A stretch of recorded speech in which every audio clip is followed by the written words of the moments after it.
হজ ভঙ্গের কারণ কি দয়া করে জানাবেন, খুবই দরকারি একটা প্রশ্ন। এমন কিছু আছে কিনা যেটা এগুলো হজ ভেঙে যায়? উত্তর হলো দুইটা জিনিস আছে, যে দুইটা জিনিসের কারণে হজ টোটালি ভেঙে যাবে। নাম্বার এক, স্ত্রী সহবাস এহরামরত অবস্থায় যদি করে তাহলে হজ ভেঙে যাবে। এটা দুইটা অপশন আছে। একটা হলো যে আরাফায় অবস্থানের আগে এহরাম করার পর হজের যে এহরাম, হজ এবং ওমরার মধ্যবর্তী যে সময়টা আছে তামাত্তু হজকারের জন্য ওই সময় সবকিছু হালাল, সো ওইটা ভিন্ন বিষয়। কিন্তু হজের এহরামের পর থেকে আরাফাতের ময়দান অবস্থান এর মধ্যবর্তী সময় যদি হয় তাহলে সেক্ষেত্রে তার জন্য ওট দম হিসাবে দিতে হবে এবং এই হজ তাকে আবার করতে হবে। আবার যদি এর পরে হয়, আরাফাত অবস্থানের পরে হয়, ফরজ তওয়াফের আগে হয়, তাহলে সেক্ষেত্রে দম দিতে হবে এবং এই হজ আবার করতে হবে। আর আরেকটা কারণ হতে পারে হজ ভঙ্গের, সেটা হলো আরাফায় অবস্থান করলো না, কেউ আরাফায় অবস্থানই করলো না, তাহলে তার হজ হবে না, এই হজটাকে আবার করতে হবে। হজের সময় এহরাম বেঁধে মিনায় তাঁবু থেকে বের হয়ে আরাফায় যে গোসল করতে চাইলে এহরাম খুলে ফেলা যাবে কিনা? ভালো একটা মাসালা প্রসঙ্গত আছে। আরাফায় গিয়ে একটু ফ্রেশ হয়ে গোসল করা ভালো, উত্তম, মুস্তাহাব। বিশেষ করে আপনার অনেক ভিড় থাকে, গরম থাকে, ফ্রেশনেসের জন্য দরকার হয়, কিন্তু সেখানে গোসলের ভালো কোনো ব্যবস্থাপনা নাই। শুধু টেপ আছে কিছু, বালতি বা টুকটাক কিছু পাবেন বোতল, এগুলো দিয়ে বসে সবার সামনে গোসল করতে হবে। আলাদা ওয়াশরুমের মধ্যে কোনো কোনো জায়গা ক্ষেত্রে গোসল ব্যবস্থা থাকতে পারে, না থাকলে ওই পাইপ দিয়ে করতে হবে।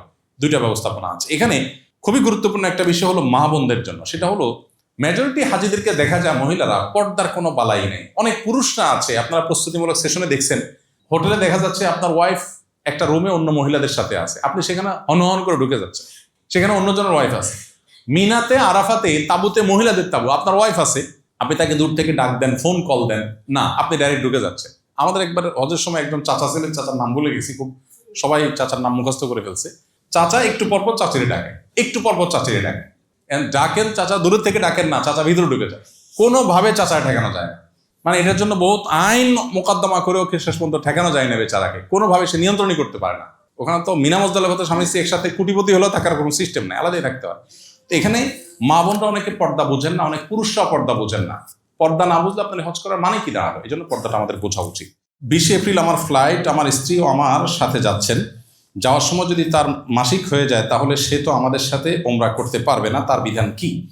যদি মাসিক হওয়ার কারণে যাওয়ার সময় মাসিক হয়ে যায় তাহলে সেক্ষেত্রে তিনি এহরাম পড়বেন, তালবিয়া পড়বেন, সব কিছু করবেন, শুধুমাত্র একটা কাজ করবেন না, সেটা হলো তওয়াফটা আপনি বাদ রাখবেন। অর্থাৎ হোটেলে যে ঋতুবতী অবস্থায় তিনি হোটেলে বসে খাওয়া দাওয়া করবেন, ঘুমাবেন, রেস্ট করবেন।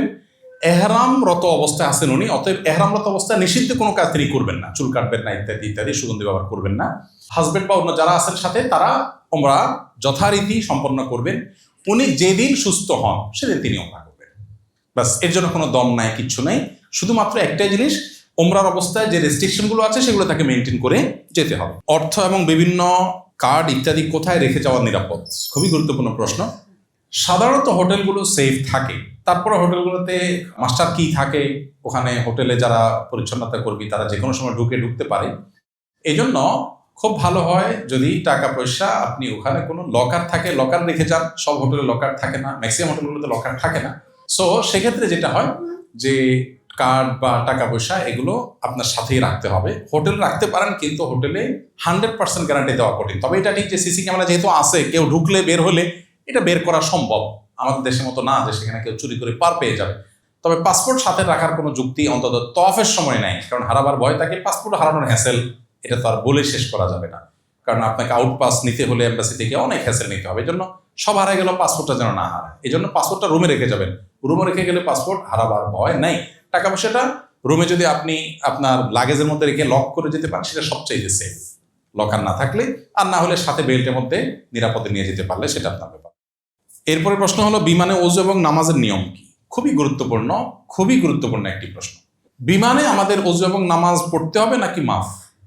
পড়তে হবে, কিন্তু বিমানে আমি নামাজ পড়া মানুষ খুব বেশি দেখি। যে ফ্লাইটগুলো, আমি অবাক হয়েছি যে হজের ফ্লাইটগুলোতে দেখি মেজরিটি মানুষ নামাজ পড়ে না, তারা হজ করতে যাচ্ছে।